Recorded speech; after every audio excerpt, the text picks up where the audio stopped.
Alright, look, I was gonna wait till the anime dropped to make a video about this series, but I literally cannot hold this in any longer. There is truly no other series I've ever come across like Dandadan. I've been reading Dandadan since there was like 10 chapters out, and now we're damn near 200 chapters deep. I had fallen off for a while because it truly is hard to keep up with a lot of series week to week, but I very recently caught up on the manga, and it's genuinely some of the greatest, most prettiest, most fun stuff I've ever bore witness to. And the anime is finally happening, and it's coming in 3 months. We will be there no matter what. And I will not allow anyone to gatekeep this series, dog. Everybody and their mama need to watch this when they come out, please.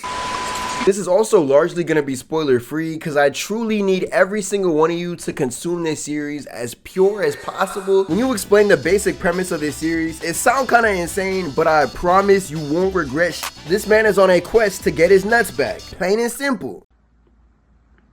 Hey, look, I know, bruh. You would expect it to be one of them Gooner series just off hearing this alone, but I promise you this is genuinely the greatest new series I've come across yet. We got 2 main characters, Okarun and Ayase. One believes in ghosts and the other believes in aliens, right? And after a series of unfortunate events, this man is left nutless and has to get his shit back from an evil spirit. What's really crazy about the internet is that somebody can relate to this story. I don't think you're supposed to though. But then the plot expands so organically, but without forgetting the through line of our journey, the nut. The art style is an easy 10 out of 10. There's like 5 double page spreads every chapter. I genuinely don't understand how this man Yukinobu Tatsu is doing this on a weekly basis. The alien and ghost designs are also some of the most insane, unhinged ever. In an older video, I said Dandadan is to Chainsaw Man what Dick Grayson is to Bruce Wayne, you feel me? So of course I was gonna like Chainsaw Man too. And I very much still stand by this statement. If you've heard of this series, you probably are already aware of the fact that its mangaka was an editor / assistant for Chainsaw Man, and you can just feel the subtle influences throughout the whole thing. And that's another thing too, dog. The mangaka wears his influences on his sleeve heavy, and it's always really fire seeing a reference to another piece of media in the design of a monster. And dog, I'm so happy Science Saru is the studio that got to animate this series, dude. The biggest thing I remember them animating was Scott Pilgrim Takes Off, and that was some of the prettiest shit I done ever seen in my life. And the Dandadan trailer has already shown me enough to say we might be getting the greatest adaptation of all time. Bro, everything is translated so motherfucking perfectly. The colors, the character design, the lighting, the voices. Oh my! I'm hoping the dub is gonna be good too, but look, I'm truly not worried, dog. You seen this trailer? If you haven't, watch this. You need to watch this. There is one scene in the first episode that's gonna be weird as hell. Not gonna lie, like actually proper weird, but the rest of this is goated as Also, Okarun's turbo form looks so perfect here. The way the colors went black and white, but the red is still accented is so beautiful. The way every character is transposed from the manga to the anime is simply perfect. And this is coming from somebody that really don't read a lot of manga. One Piece and Dandadan are the only series that I'm consistently reading on a week-to-week basis. But hold on. Wait a minute. We can't talk about how goated the character design is without talking about how goated the characters are. I think the best part of this series is easily the characters. The interactions are 10 out of 10. The relationships are 10 out of 10. And oh my goodness, Tatsu might be the king of backstories. No hyperbole when I tell you every single backstory in this series is some of the most gut-wrenching, heart-pounding, tear-jerking ass. Dandadan may actually have better backstories than One Piece. Dog, I didn't even think that was possible. Unlike what Oda does with One Piece, Dandadan's backstories are much shorter and they don't exactly spell everything out for you. You see enough to understand, and the things that are left unsaid make this hit even harder because there's always more than enough context to understand. It's literally the epitome of showing instead of telling. But hold on. Again, we gotta talk about the actual characters themselves. First of all, I'm calling it right now. When the anime comes out, everybody's favorite character will most definitely be the GOAT, Seiko. She joins the long line of silver hair, absolutely cracked, overpowered, older mentor type characters. But look, this might be crazy to say. I might take this back. I won't. But she might be the greatest silver hair, broken mentor, cracked character in shonen. Am I speaking too soon? Maybe. But look, I've been reading this for like 2-3 years now. Look, maybe I'm not speaking too soon. Maybe you gotta watch or read it and understand for yourself. You feel me? Look, bruh, look, you really don't have to take my word for it. Watch/read it for yourself and see. I'm telling you, she finna break the internet. She already got the bird app in a chokehold. I think it's because her character has something for everybody. The Gooners love her because she a gilf, and everybody else love her because she a gilf, and awesome as too. She's our main character, Momo's grandma, but there's no way you'll be able to tell off first, second, or third glance. I'm telling you, bruh, it's probably that aloe vera. Something about the secret to youth. She gives heavy Bayonetta vibes too, low-key. Her weapon of choice is a spirit-busting baseball bat, which is clean as which reminds me, yeah, Dandadan truly has something for everybody, bruh. This is also Hands the series, bruh. The art of Hands is heavy in this series, but we not there yet. You feel me?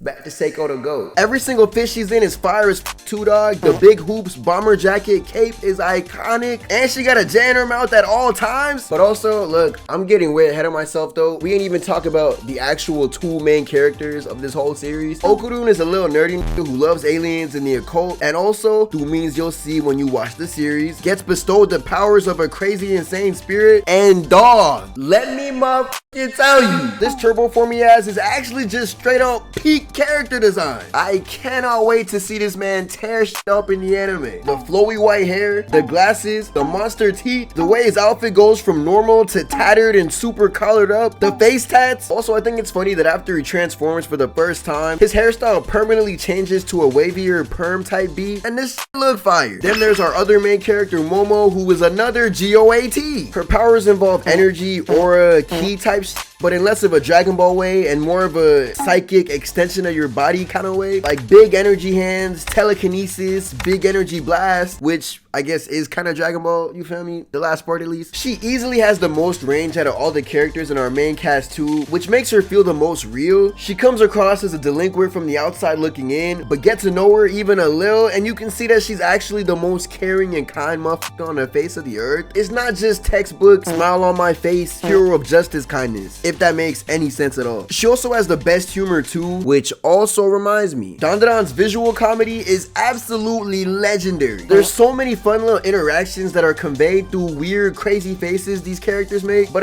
yeah, Momo is an absolute GOAT. TBH, if Seiko didn't exist, it genuinely would be impossible to pick a favorite character here. Everybody is just so likable in their own ways. I think the character that comes across as least likable initially is Ida, but that's on purpose and you end up fucking with her eventually too. She's kind of stuck up and very posh and she do not fuck with Momo at all at first, but once again you see these people's backstories and everything gets put into perspective. And oh my goodness, bro, like if you thought them One Piece backstories were some tear jerkers, if you thought Chopper was a tear jerker, you thought every single Straw Hat was a tear jerker, you thought Kuma was a super extra ball your eyes out tear jerker, just wait. Well, Kuma I ain't gonna lie, this kind of hard to top, but the backstories in Dandadan, they really do it. They really like that. And your best work is a life hack.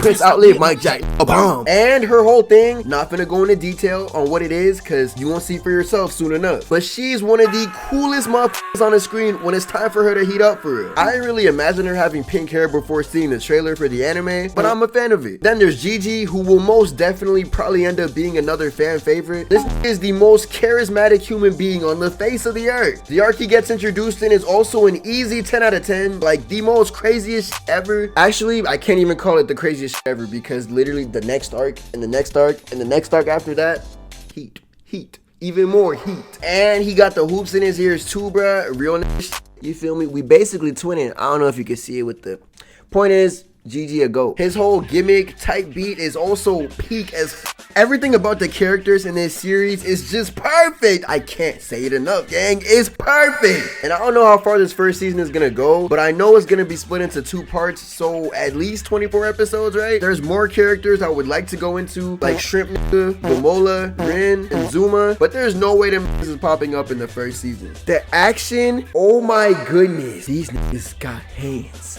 And it's more than just hands, bro. It's everything. It's big kaiju battles. And it's also small, contained, hand v hand, 1v1. You feel me? Dude v dude, nigga v nigga type shit. You get the best of both worlds. Like, this series is nowhere near a mecha, but, well, I can't even say that because there's a little more. Look, this nigga draws whatever he wants. So whatever he's feeling in that moment, he will draw it, and it will be the coolest, most craziest ever. Another huge strength of this series, outside of the battle part of being a battle shonen is the romance slash slice of life aspects. I always love slice of life stuff in shonen, and I high-key wish there was more of it throughout the whole genre, but also at that point you might as well just watch an actual slice of life series, right? But they actually have real life romance in a shonen and it's good? I ain't think it was possible. Each arc ends with a huge post-fight meal that Seiko cooks up for everybody, and every single one of these dinners is super symbolic, and it's also fun as hell watching the table of people expand and rotate with every passing arc. Also, I feel like most shonen have an arc where the main character gets shelled for a large portion of it for whatever reason, and Dandadan's version of an arc like that is truly perfect. The supporting cast of characters is full of motherfuckers I actually care about and want to see grow, so naturally it's a recipe for success. The creativity on this is also on a thou. Dandadan is truly a wacky ride, and sometimes you forget this man is on a mission to get his family jewels back because everything else is so captivating. But the mangaka always finds a way to tie it back to that through line and remind us of how we got here. Also, seeing how the power system slowly evolves is neat as